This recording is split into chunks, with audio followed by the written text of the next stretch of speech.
So I hope that's clear in terms of our existing 90-day planning cycle and the outcome of our 90-day planning cycle and how it works and the transparency in which we're trying to achieve so that everyone in the business knows what we're working on, why we're working on it. And it's your role to make sure that people understand it in your teams. So, that brings us now to your communication systems. Closely aligned to your planning cycle or our planning cycle is our communication system. In fact, they're completely interlinked. So you agree the plan and you communicate the plan, right? You follow up at regular set intervals to ensure that the plan is being implemented day to day, week to week, month to month in a rhythm, that continuous forward momentum. Okay. And we do this in our weekly ops huddles. We are always reviewing that game plan and making sure we're on track for that. Sadly, regular meetings get a bad name, right? And you may well recognize some of these statements. I hate meetings, they're so boring. They take up too much time and we don't have any time. They won't work with my team. Meetings are just an excuse to chat. We all see each other all day anyway. And, well, there's only a few of us in the team. It seems pointless. But, I don't want to hit any of these excuses. We want regular communication rhythms in our business, okay? So we're going to run through a few things about how to run effective meetings. One of the best opportunities you have to communicate with your team as a group is through a meeting. But how do you keep the team engaged in your meeting, and how do you make sure that you're using the time it will take to hold your meeting really effectively? As with many things in business, the key to a successful meeting is planning. Okay? A really good way to focus for your meeting is to ask yourself 6 questions, starting with why, what, when, where, who, and how. Okay, we're going to run through those now. But we expect huddles, meeting rhythms, to happen at the frequency that they need to happen in order to deliver the communication that is needed. Okay, think back to the engaged and not engaged team members from those big business surveys that were done. Communication is the absolute key to engagement. Okay, so this is the questions you're going to ask. Why are we having a meeting? Okay, do we really need to meet at all? Question. What are the benefits of the meeting? What are the downside, including the cost of the meeting? Is there a better way? Could we have a call? Could we use video or simply exchange emails? And if only a few individuals are involved, might it be more effective and cheaper to talk to them individually? The answer to these questions will depend largely on what it is you want to talk about and the size and geography of your team. So we know that your teams are between 10 and 15 people, all coming into work regularly. So there should be no big barriers to holding some of these meetings. What is the purpose of the meeting? Okay, start with the end in mind. Is it a regular weekly, monthly meeting to review the achievements of targets and progress towards goals? Is it a meeting called to discuss a particular issue or a challenge for the team? Is it a meeting to share information with the team and get their feedback? Okay, but be clear about exactly what you want to have achieved by the end of the meeting. Be specific. Okay, for example, everyone will understand the issue and will have been involved in developing a solution if it's about dealing with a challenge. We will know what actions we're going to take and who will be responsible for those actions. Deadlines will have been agreed. We will know how we are going to measure the progress. We will have a record of the agreements and actions from the meetings to be distributed, minutes, right? Basically. So that is why we're having the meeting and what is the purpose of the meeting. And you're really challenging yourself on both of those points. Who needs to attend? Don't drag people into a meeting just for their information, unless this is the whole purpose of the meeting. For example, a big team communication meeting. Ideally, you'll invite one, those who are directly involved and will be responsible for taking action. Two, someone to manage the meeting and someone to take notes of the agreements and actions. Three, no more than 7 attendees. Too few, and it may not be worth using a meeting for the issue.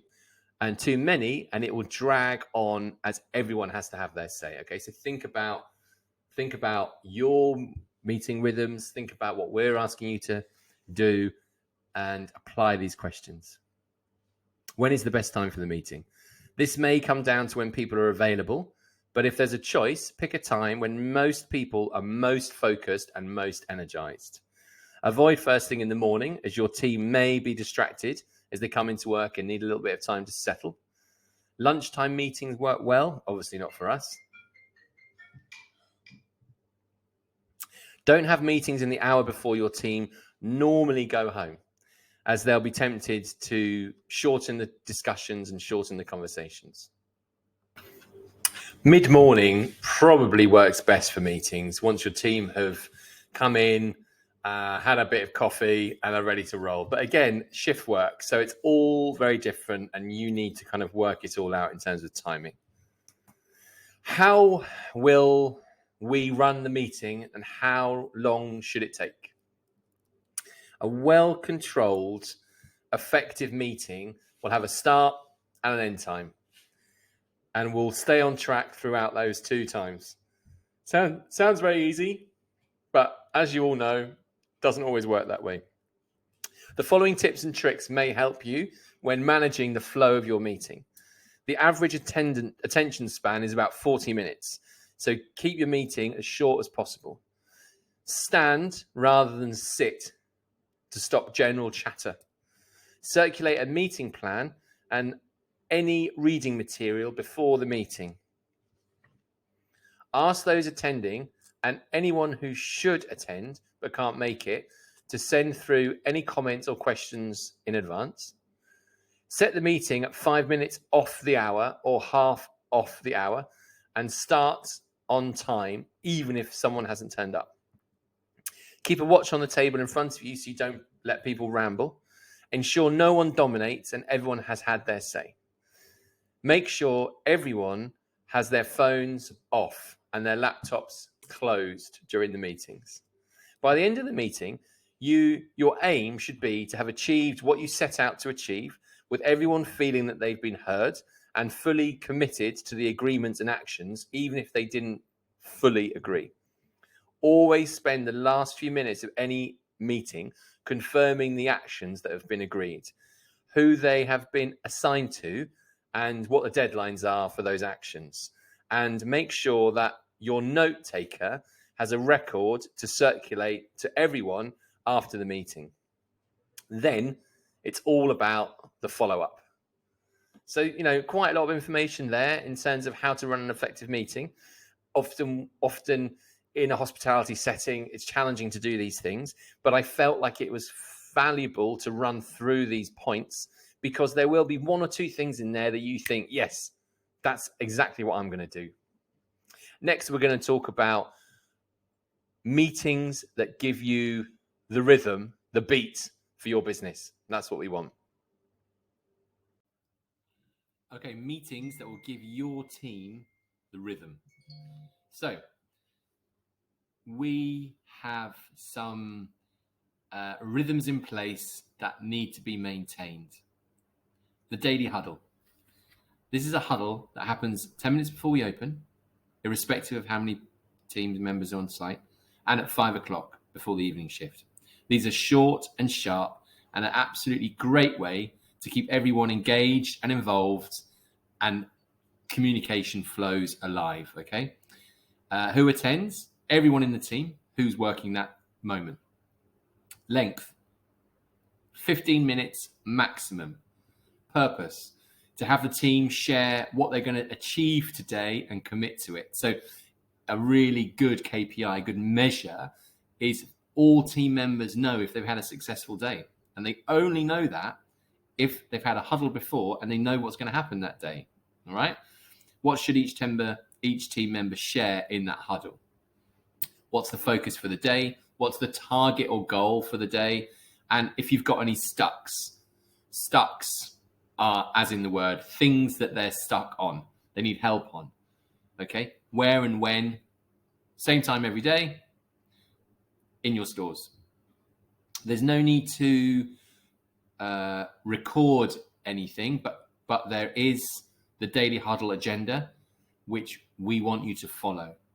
And it covers critical numbers, it covers a value, it covers a Rockefeller habit, it covers a critical number priority targets, it covers sections, it covers bookings, and beer tasting.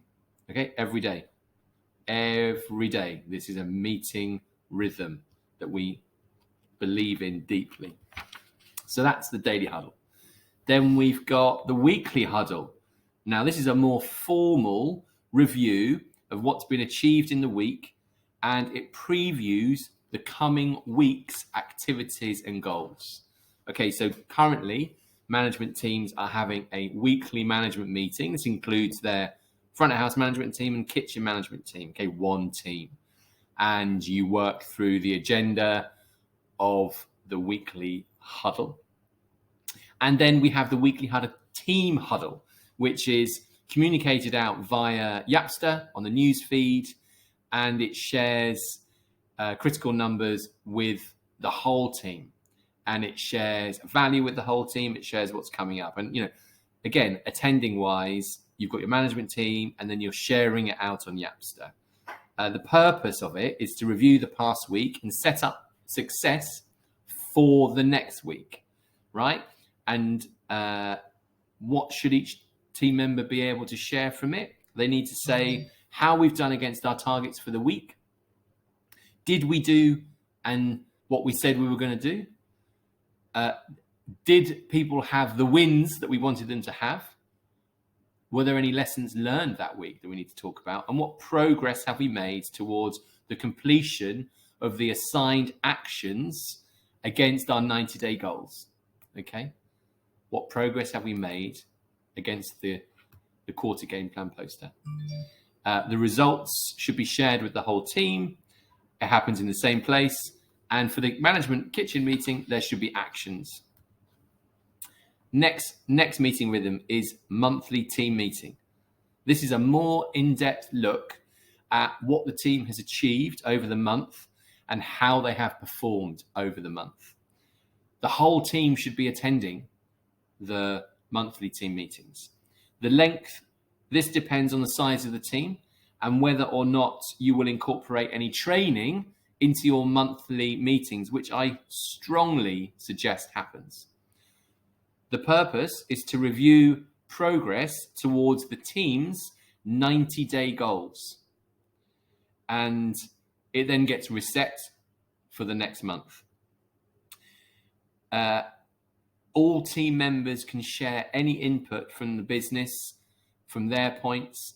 Business owners can turn up, or ops manager can turn up and make presentations if needed. And it's all about building towards the 90-day goals, okay? Areas where the team have delivered wins to celebrate, broader information and critical numbers, and what's coming up next month is also important to discuss there. So look, these are daily huddles happening twice a day, 10 minutes before we open, 5 p.m. Weekly huddles is a weekly management team meeting with kitchen and front of house, and sending out the weekly huddle reports to all your team. Then we have a monthly team meeting at each store, sharing the news from the month and what's coming up next month and the progress we're making over the 90 days. And then finally, we have a monthly off-site ops meeting. And this is sharing the overall business's progress on the 90 days. This is also communicating shared information, and also brainstorming, and also training and culture building. In addition, there is a weekly ops meeting where all GMs come together, share stop, start, keeps, and plan and plot how we are all achieving against our 90-day objectives. So yeah, you could say that's a lot of meetings, but as we've covered, it's the beat and the rhythm. Okay, so can you see how these meetings build rhythm in the business? Daily, weekly, monthly, at all levels. Daily, weekly, monthly, at all levels. Can you see that it keeps everyone focused, informed, and moving regularly, beat by beat, towards the quarter, delivering the quarter priorities and the game plan? You know, the annual meeting sets the direction of all the priorities. The 90-day meeting chunks the big goals down into achievable smaller goals. The monthly meetings makes sure the team haven't gone off track and are still focused on those key priorities. The weekly meetings measure and monitor that progress. And the daily huddles keeps your finger on the pulse, highlighting and giving you the opportunity to remove any blocks for the team or any individual team members. You know, now I'm pretty sure that you will probably be asking, sounds great, but where is all this time coming from for all these meetings? You know, it's a big investment for us. And you're right, of course, there is a cost in terms of both time and money to do these meetings. But, I want you to consider the findings of a recent research by Gallup, which revealed that teams who score in the top 20% in terms of engagement have 41% less absenteeism, 59% less turnover, and are 21% more profitable than other teams. Engaged employees show up every day with passion, purpose, presence, and energy. These meetings involve your team, give them ownership, hold them to account, show them that we value their contribution to Beer & Burger's success and that it's essential and it's highly valued. Okay, so we're showing them and we're communicating with them that we deeply value their involvement and input into delivering the BHAG for Beer & Burger. Engagement and all of the positives that come with it is a powerful, powerful return on the investment of time and money in these huddles, daily, weekly, monthly, quarterly, annually. Okay, so think about these meeting rhythms, be prepared, be organized, and make sure they happen. Keep the Beer & Burger beat alive with these huddles.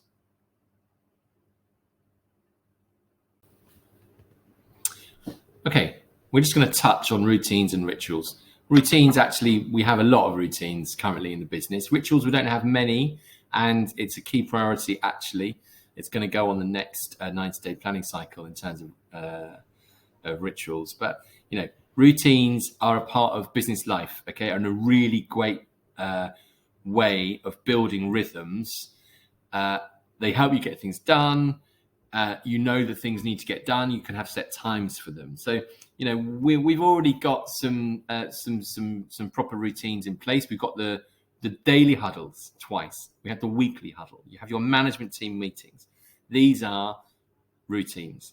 In addition to that, you have your ordering routines for beer, for food. You have your non-consumable ordering routines. You have beer training routines. You send over flash reports as a routine. We have opening day checklist routines. We have in-shift tasks as routines. We have closing task routines. All these routines are business rhythms that are in place to have a beat and a rhythm and make sure things get done the one right way we want these to get done. And it's interesting. Maybe there are opportunities to implement some new routines in terms of delegating tasks around achieving some of the 90-day priorities. You might want to bring a member of staff in early so they can focus on one of the priorities. You might want to bring another member of staff in so you can free up time for yourself to plan and think about next week, what's going to happen, or next month, or what are you going to do to make sure that the team's engaged to hit the quarterly priorities. So routines we have a lot of. Some are in Cobas, some are in Trail, and they're outlined in Trainual in all the how-tos. Now rituals, interesting. Rituals are similar to routines in the sense that they're regularly repeated, but they're different because they normally demonstrate and reinforce our key values and Beer and Burger culture. And this is why it's important that we prioritize these a little bit more. Rituals help develop our culture. They engage the team because they are regularly repeated. They're familiar and a rhythmic part of our business. There's a number of rituals that can take place. And one of the new rituals that I'm putting in place is a welcome pack in a tote bag, branded with a cap, with a couple of T-shirts, with a 6-pack of beer, a sour, a saison, an IPA, a pale ale, and a dark beer, let's say, giving the new team member a real taster of the beer because they probably wouldn't have had it as much before, a little Amazon gift card, and also that little diary about making notes in terms of their own personal development. So a new ritual for us is going to be the part of that memorable day, but we need to do more. Okay, we need to do more. So let's think about milestone celebrations. An example of this might be linked to our 90-day planning and goal review meetings. You know, whether you as a team grab a pizza and discuss the achievement of a quarter, a team day out, a team afternoon out, you know. We need to celebrate more vocally our birthday as a business. We did it early on, but we haven't done it as much lately. So we need to get back onto that ritual. And of course, there's birthdays. There's team member birthdays. Now we have it in calendar. We have starting when someone started working for us, and then we've also got when their actual birthday is in Cobas calendars. And I want to start making sure that we celebrate those as a ritual. Here's a slightly weird one, Turkey of the Week. Sports teams use this ritual sometimes, making something funny or daft that someone did during the week or month by giving them like a rubber turkey, which they have to keep with them until someone else receives the award. You know, it's just a joke, might not be relevant, but again, it's an example of a ritual. Superhero of the week, complete opposite of Turkey of the Week. Someone that has absolutely demonstrated a value down to the absolute 100%, right? And it needs to be celebrated. 100% that needs to be celebrated in terms of building on our culture.